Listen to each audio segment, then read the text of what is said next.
چہرے پر ٹماٹر کا پیسٹ لگانے سے چہرے کا رنگ نکھر جاتا ہے۔ پالک کھانے سے پٹھے مضبوط ہوتے ہیں۔ کلونجی کو دہی میں مکس کر کے چہرے پر لگانے سے چہرے کی جھریاں ختم ہو جاتی ہیں۔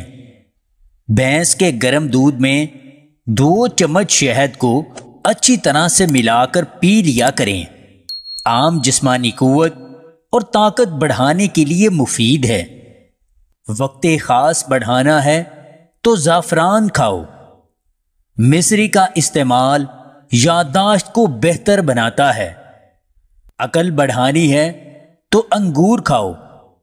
جو عورتیں بیٹھ کر جھاڑو لگاتی ہیں ان کے کمر اور گھٹنوں میں کبھی درد نہیں ہوتا۔ خون بڑھانا ہے تو انار کھاؤ۔ چنے کے ساتھ باجرے کی روٹی کھانے سے دماغی کمزوری ختم ہو جاتی ہے۔ اگر آپ کو ہماری یہ ویڈیو پسند آئے تو اسے لائک اور شیئر ضرور کیجیے گا، اور مزید ویڈیوز حاصل کرنے کے لیے ہنسی واچ ٹی وی چینل کو سبسکرائب کر لیں۔